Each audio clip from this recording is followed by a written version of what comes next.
let's hear from Ronnie in Dundee. Ronnie, welcome to the show.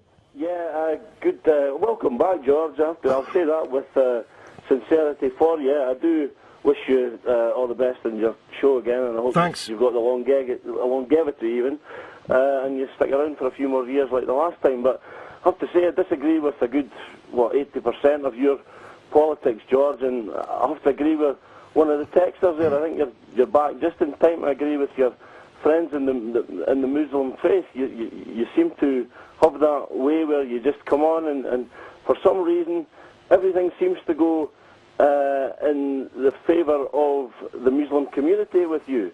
You don't seem Did you hear my introduction about the Pope's visit? Yes. Did that sound like the caricature you're painting of me there?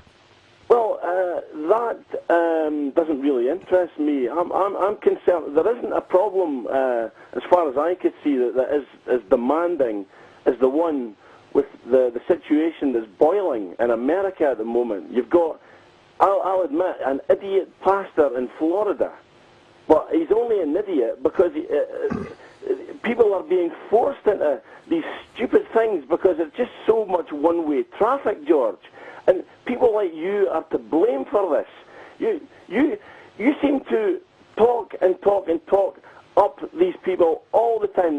That's a phrase you always like to take people up on. These people, you always come down on them like a ton of bricks. It's just that I've got to be succinct and try and summarise all my points very quickly, otherwise you come along with a button. You've got hours to talk about this. I just think your politics are just so that they're going to cause problems in the long term. See, you're not even engaging here. You're just trying to be clever by sitting there. I think at the end of the day, there has to be concessions by the Muslim community. Would you not agree with that even? What concessions would you like them to make, Ronnie? Right, okay, see did you ask? I would like them to concede that whilst it's legally okay for them to build a mosque in Lower Manhattan, is it actually, is it the right thing to do? Is it really the right thing to do when there's 3,000 people being killed by people from the Muslim faith? Would you not agree that that's in bad taste at least? No. You don't think that this guy has got a lot of explaining to do? The imam in charge of this? Well, he's got a lot of questions to answer. He's walking away from them, and he's only starting to answer some of them now. But the truth's coming out about this guy. Well, you'll notice that I certainly didn't hit you with the button, Ronnie. I've given you quite a lot of slack there. I can't really win. You accuse me of hitting you with the button and sitting back and letting you speak, which is, when you review it, if you would like to, on the internet later, realise is a completely contradictory position. But let me just ask you a question. Of course. In Birmingham, supporters of the Irish Republican movement, I hazard a guess, Roman Catholics, committed atrocities against people peacefully drinking in public houses in Birmingham. Yeah. Not 100 yards from those public houses were Catholic churches. Yeah. Should we have shut them down? Should we have blamed Catholicism, blamed all the Catholics for the actions of some people who were Catholics? Obviously not, George. You can't blame everyone for that. But that isn't the best analogy in the world, I have to say. Tell me why. What's the difference? The difference is you say that a mosque should not be built in Lower Manhattan because people of the Muslim faith murdered a lot of people there. Yes. Okay? But you wouldn't take the same view.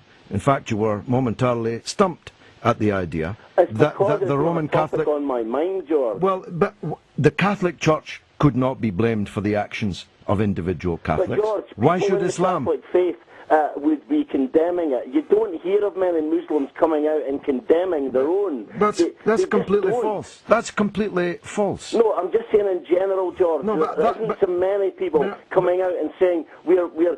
George, I know for a fact that you like that Fox News channel. I know for a fact you sit and watch it because it counters all your arguments and that. You love it, whether you hate their views. It's like me listening to you, in fact. You listen to it because you like to engage in it. You listen to the Fox News channel and watch it because you maybe despise it and that. But I listen to you because I despise your point of view. But I like to debate it, and I just don't. That isn't like a direct comparison. There's no comparison with that. It's not even on my mind. I'm concerned that Muslims are getting away with absolute murder and literally murder. Why is it as concessionary? Why is it that people in Pakistan and Bangladesh and areas like that are, at the moment, they're up in arms and they're not even aware of what's going on. They're people that are so badly informed that 70% of the population is illiterate in some of these... Well, that just shows how illiterate you yourself are if you think that 70% of the population of Pakistan and Bangladesh are illiterate. That just shows how ill-educated you yourself are. And the fact that you could not see the comparison, the analogy that I was drawing, even though it momentarily stumped you, is another indication. In my view, your head is made of wood. But if other people have a different point of view, I especially want to hear it on 08717 223344.